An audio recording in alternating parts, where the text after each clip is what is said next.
Hello. I am live from Washington. I'll get my head back just a little bit here. From the American Geophysical Union annual fall meeting. It's happening in Washington, D.C.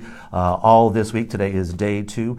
A lot of research papers are being released this week so that it gives a chance for researchers to collaborate and talk about the work, the findings that they have made. And I'm here with the Permafrost Lab in the Geophysical Institute, Dr. Vladimir Romanovsky. Very nice. Thank you for taking so much time. I know you're going to be busy the rest of the day talking about a paper that was just published. Right. So it's my understanding, and please correct me if my understanding is wrong, from what the paper says, if the climate continues to change and the Arctic continues to warm as it has been and as models sort of predict that it will, infrastructure throughout Alaska is at serious risk for failing? Yes, and we have already examples. It's not just our imagination. So we already see that some linear structure like roads around Fairbanks, for example, they're already suffering from thawing permafrost.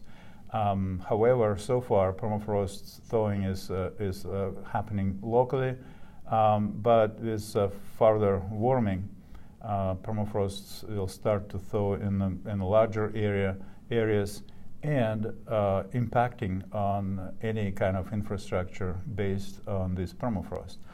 So that's things like the Trans-Alaska Pipeline, yes, bridges, dam systems, all sorts of things airports, like that. Yeah, any kind of infrastructure, because it was designed and built in assumption that permafrost will be still there.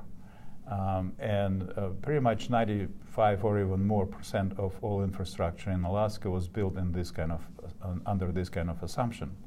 And in this case, if permafrost will be thawing, so then the structure will just start to lose their basis, and it will be new environment which are not exactly right environment for this infrastructure, because it was designed in assumption that permafrost will still be there.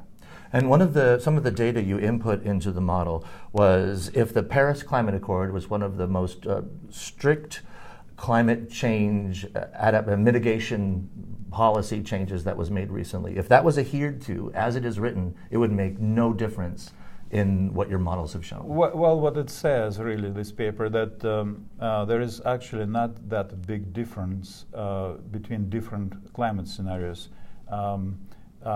up to 2050. So what the paper says, that up to 2050, it's already, even with some very moderate scenario of climate change, the warming will be enough to impact permafrost and infrastructure. So that's 32 years from now. Yes. That is my lifetime. Right. I will be 82 at the time you're talking about. Right. And so the Fairbanks International Airport, they will have to constantly maintain that and spend money to make sure that it's safe. Well, here's a little bit of maybe release of worry. Yeah, oh, thank you. Yeah. So the danger of thawing permafrost is really great if permafrost is ice-rich. So if it's really still contain lots of ice, like massive ice, which are still the case in many places around Fairbanks, but not everywhere. So some places less vulnerable for deformations than others, depending how much ice is in permafrost.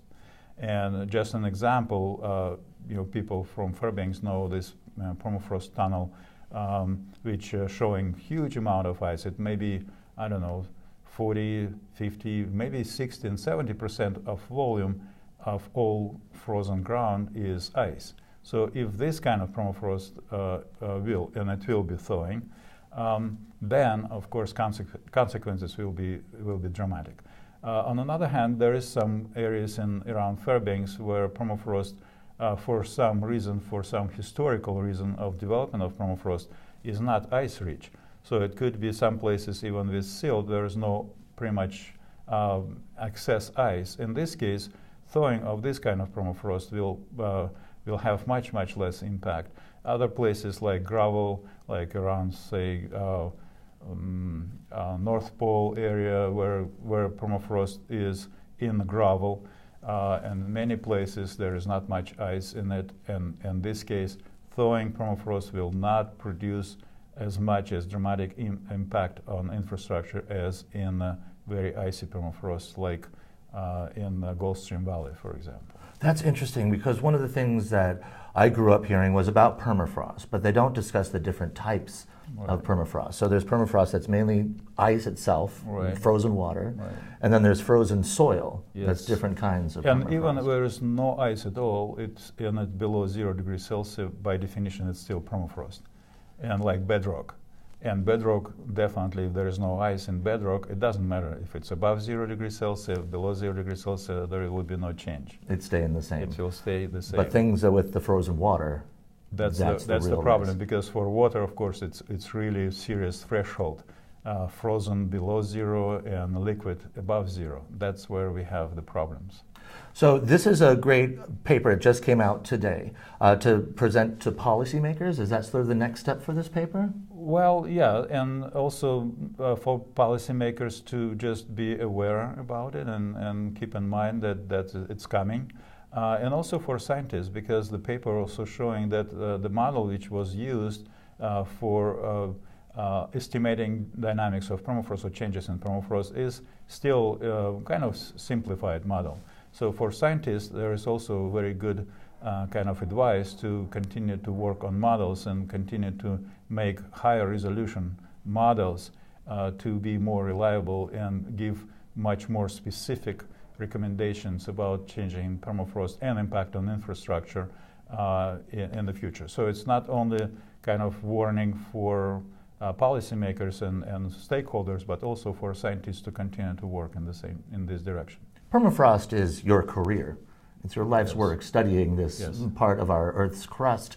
As you were putting this data together and writing this paper, were you surprised at what it was showing you? Well, at what you were finding? Well, yes. There were many surprises, especially because, everybody knows that thawing permafrost, everybody especially who live on permafrost, they know that thawing permafrost is a trouble. But in this paper, what was done, it was done very nicely that it was combined changing in permafrost and existing infrastructure, just kind of overlap on each other, which we're thinking about a long time, but it was done actually first time in the circumpolar area. And this overlap showing that, wow, that's about half of infrastructure could be affected by thawing permafrost by the mid-century, and about 40% of it in the area where permafrost is ice-rich. So that was surprise, how significant impact could be. So in a local sense, we already know that, well, people who live on icy permafrost, that's first worry of them. Well, if permafrost will start to thaw, what happened to my house? That's kind of on the everyday life, we already have this worry. But looking at the scale of these problems, that's something was new, and that show really, this paper really showing the scale and the kind of more. The problem is much more global than we're thinking. That is sort of my next question. It's not just Alaska. No. It's Canada. It's all of the Arctic countries. Right. And so this is information. Especially in Western Siberia, where all this oil and gas industry in Russia now mostly located. And unfortunately, it's very icy permafrost there. And it's pretty close to start to thaw. So this area is it's very vulnerable for thawing, and that's this paper exactly showing that all this area of recent activities, oil and gas activities in Russia, in West Siberia, they are in the highest risk area, which already can give us kind of worry about the energy security and kind of in general. Global security, because interruption of continued flow of gas to the Western Europe, for example, from this area, may have some serious global consequences. It's fascinating how work in Fairbanks has this sort of global view. Is that what excites you about working at the GI? Yes, yeah, of course this paper was published and designed not only by us. We have actually lead author from Finland, and that's was great kind of international collaboration on that. There were also scientists from not only from the US but also from Norway, Finland were involved in this paper. And this international collaboration is exactly what we need to address these big problems. One of the things that I so enjoy hearing about Arctic science and the work of Arctic scientists is it's outside of any sort of nationalist politics. It's like, this is our planet and we need to save it. That's right, yeah, that's how we deal with. Of course, there could be some problems to go to, for example, do field work in some areas, like in Russia it's not always easy. So we don't want to be involved in these kind of things, but we have to, because we have to bring this data, we have to collect this data, and even if it's not our choice, but we have to deal with this, kind of political problems as well. But science itself, definitely, there is no. All scientists are kind of brothers, There is no boundaries. If I'm a person in Fairbanks and I read this paper and I start to get worried, what should I do? Should I move where I live? Should I not buy a new piece of property? So, well, what I do, I live on the Goldstream Road, and I'm right on the kind of very close to boundary between, because higher elevations in this area there is no permafrost, but lower elevation is icy permafrost, and my house is right on the boundary. So it seems like there's no near surface permafrost in my place, because I measure temperature there, so it's okay. However, some deeper permafrost could be there. What I do, I shovel snow around my house, not just around the driveway, but I have much larger area.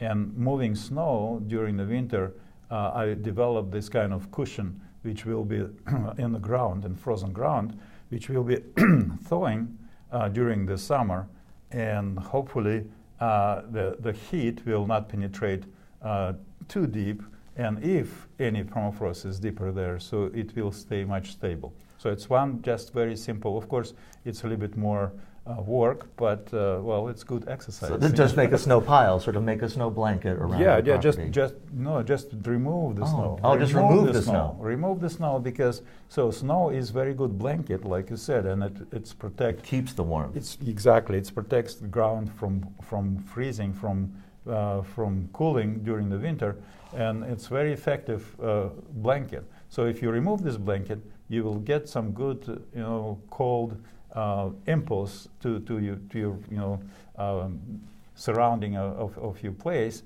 and then this cold kind of energy needs to be removed during the summer, and that's why you're protecting deeper layers if permafrost is still there. So this week when it's still a little warm, clear that snow out. Then this weekend when it gets colder, you get nature working on your side. Right, and it's one kind of simple thing what you can do. And of course there is some engineering solutions for that. They all cost money, of course. But for people who still planning to build on permafrost, I would suggest to really use this solution. So it's a little bit more expensive now during the construction, but it will be stable much longer. The house will be stable much longer in the future. Thank you so much for taking some time to talk to me this morning. I know you've got a lot of other things to do. And from all of the human race, thank you for your work helping save our planet. Thank you.